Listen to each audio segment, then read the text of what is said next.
Currency અને ઓગરશંકર. એક હતો ઓગરશંકર. એનું નામ પુરુષ હોઈ શકે કે પછી સ્ત્રી હોઈ શકે, કદાચ માતા પિતા પિત્ર સગા કે ભાલા હોઈ શકે. કોણ જાણે, કોઈ આલિયા માલ્યા અંબાણી કે કોઈ પણ હોઈ શકે. ઓગરશંકર જે દેશમાં રહેતો હતો એ દેશના નિયમ પ્રમાણે 7 જણને બાદ કરતા સૌએ કમ્પલસરી ફોરેન જવાનું નિશ્ચિત જ હતું. કોને કે કમ્પલસરી હતું? કહે છે કે 7 જણા માટે ફોરેન જવાનું કમ્પલસરી નહોતું. સપ્તૈતે ચિરજીવિનઃ.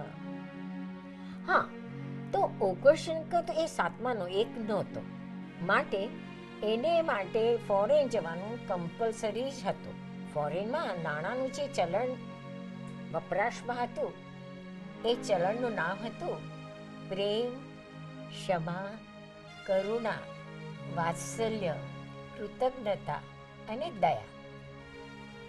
આ કિંમતી નાણું તો ઠેર ઠેર સહેલાઈથી ઢગલે બંધ અવેલેબલ હતું, ઉપલબ્ધ જ હતું. જોઈએ ને એટલું નાણું બારી લેવાય, જોઈએ એટલી સંપત્તિ અંકે કરી લેવાની છૂટ. તો શું ફરી ફરીને એ સંપત્તિ અંકી કરી લેવા માટે ઠેર ઠેર ઢંઢેરા પીટાયા કરતા હોય. ઠેરના ઠેર ચલણ મફતમાં જ મળે છે. સાથે ચલણ લઈ જવાની થેલી પણ મળે. ચલણની થેલીઓ તો શું પટારા ભરો, લોરીઓ ભરો કે કન્ટેનર લોડ ભરો, બધું જ ફ્રી. એકલો તો 1000 ફ્રીમાં મળે. અરે ટ્રાન્સપોર્ટ ચાર્જ પણ ન લાગે. ફોરેનમાં જ્યાં જ્યાં જાઓ એના પાસપોર્ટ વિઝાની ફોર્માલિટી પણ સહેલાઈથી પતી જાય. પણ નાણાં બજારમાં બીજી હાટડીઓ પણ હતી, જ્યાં અન્ય સિક્કાઓ અને અન્ય કરન્સી મળતી હતી. અનેક આકર્ષક હાટડીઓ મંડાઈ હતી. જોકે આ આકર્ષક કરન્સી સહેલાઈથી હાંસલ કરી ના શકાય. મહેનત કરવી પડે, અથવા કોઈ તમને આપે તો જ મળે. જર મળે, જોરું મળે, જમીન મળે, પૈસા નામના રમકડા મળે, સલાહ મળે, ડિગ્રી નામનું કાગળિયું મળે, કીર્તિ મળે, પ્રતિષ્ઠા નામના મૃગજળ મળે. અને નાણાં બજારમાં આ બધાનું ચલણ બહુ બરાબર ચાલે. નાણાં બજારમાં એના સિક્કા દરેક જગ્યાએ વટાવી શકાય. નાણાં બજારનો એ સિક્કાનો બહુ વટ પડે. આ સિક્કા લઈને ફરનારના બધા સલામ કરે.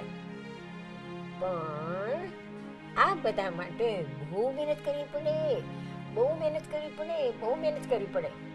વળી ટ્રાન્સપોર્ટર ચાર્જ તો લાગે. તો પણ આ બધું તમારી સાથે ફોરેન લઈ જવાની પરમિશન ન મળે કે ન જ મળે. કોઈ ભલે ગમે એટલા ધમપછાડા કરે, ભલે ગમે એટલી લાંચ રૂશ્વત આપે, એની તૈયારી બી રાખે, પણ કોઈ કરતા કોઈ પણ સંજોગોમાં આમાંથી એક પણ વસ્તુ કે સિક્કા ફોરેન લઈ જવાનો એલાઉડ જ નથી ને. ફોરેન જવાના રસ્તા તો ઘણા બધા, અને ફોરેન શું લઈ જવું અને શું ન લઈ જવાય એની માહિતી ન હોય એવું કોણ હોઈ શકે? ઠેક ઠેકાણે ઢંઢેરો પીટાયા જ કરતો હોય અને શું સાથે ન લઈ જવાય એની જાણકારી તો બધાને જ હોય. એમ છતાં ઓગરશંકર તો બસ મંડી પડ્યો. ઓગરશંકરે બહુ મહેનત કરી. એટલે ઓગરશંકરને જર મળ્યા, જોરું મળી કે નહીં ખબર નહીં. જર મળ્યા, જોરું મળી, જમીન મળી, પૈસા મળ્યા.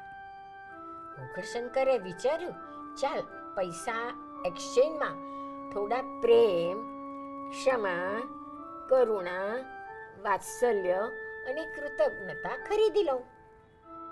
મને ખબર નથી કે ઓગરશંકરના પૈસાના એક્સચેન્જમાં પ્રેમ, ક્ષમા, કરુણા, કૃતજ્ઞતા મળ્યા કે નહીં, પણ એટલું તો ચોક્કસ કે ઓગરશંકર ફોરેન ગયો ત્યારે તેને ફોરેન કરન્સીના વાંધા પડ્યા.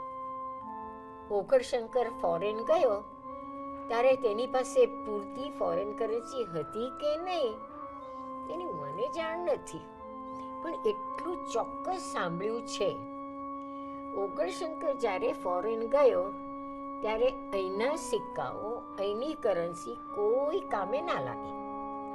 બીજો હતો એક બોખડશંકર. એનું નામ સ્ત્રી, પુરુષ, માતા, પિતા, મિત્ર, સગા, વાલા કે કંઈ પણ હોય, અને કદાચ એનું નામ ભગત પણ હોઈ શકે. બોખડશંકર માટે ફોરેન જવાનું કમ્પલસરી હતું કે નહીં એની મને ખબર નથી, પણ બોખડશંકરે ઢંઢેરો સાંભળ્યો હતો કે નહીં એની પણ કોને ખબર. પણ મેં જોયું બોખડશંકરને પ્રેમ, ક્ષમા, કરુણાની કરન્સી બહુ પ્રિય હતી. ભલા ભગતે એટલે કે બોખડશંકરે કોણ જાણે કેટલો પ્રેમ, ક્ષમા, કરુણા, કૃતજ્ઞતાની કરન્સી એટલા બધા કન્ટેનર ભરી ભરીને અંકે કરી લીધી. કહે છે કે ભલો ભગત ફોરેન ગયો ત્યારે એની પાસે પૂરતી ફોરેન કરન્સી હતી. મેં બોઘડને ફરજ ગણીને કામ કરતા જોયો. એને કામના એક્સચેન્જમાં પ્રેમ, ક્ષમા, કરુણા, વાત્સલ્ય, કૃતજ્ઞતા મળતા જોયા. અને બોખડશંકર જ્યારે ફોરેન ગયો ને ત્યારે તેની પાસે પૂરતી ફોરેન કરન્સી હતી. હું પણ ફોરેન કરન્સી જઈ આવી છું, પણ ફોરેનનું બધું તો યાદ નથી, પણ એટલું તો ચોક્કસ યાદ છે કે ત્યાં જર જોરું, જમીન, પૈસા તો નક્કી નહોતા. એટલે મેં પણ બોખડની જેમ ફરજ નામનું કામ કરવાનું નક્કી કર્યું છે. જોઈએ કેટલા પ્રેમ, ક્ષમા, કરુણા, વાત્સલ્ય મને મળે છે અને મારી સાથે ફોરેન આવે છે. મેં સાંભળ્યું તે ફરજ સમજીને લખ્યું છે. મેં જે બી કાંઈ લખ્યું છે તે ફરજ સમજીને લખ્યું છે. આગળ ઉપર કહેવાઈ ગયું છે. આનો ઢંઢેરો પણ ફૂટાઈ ચૂક્યો છે. ઠેર ઠેર દાંડીઓ વગાડાઈ છે. એમ છતાંય ચાલ ફરી એકવાર કહી જ દઉં. ઓગળશંકર મારા ભાઈ, ફોરેન ચાલી શકે એવું થોડું ચલણ તો અંકે કરી લે ને દોસ્ત. ફોરેનમાં ચાલી શકે એવું થોડું ગાંઠે બાંધી દે ને. ફોરેનમાં ચાલી શકે એવું થોડું કૂડું ચલણ સાથે રાખ ને ભાઈ. શક્ય છે તું ફોરેનમાં મને ભટકાઈ જાય અને તારી પાસે પ્રેમ, ક્ષમા, કરુણા, વાત્સલ્ય, કૃતજ્ઞતા હોય તો તને મારા તાળી મિત્રને આપતા ન પડે. મને પણ આ વાત કયા બદલ આંગળી ચૂંધ્યાનું પણ વળી બીજું શું.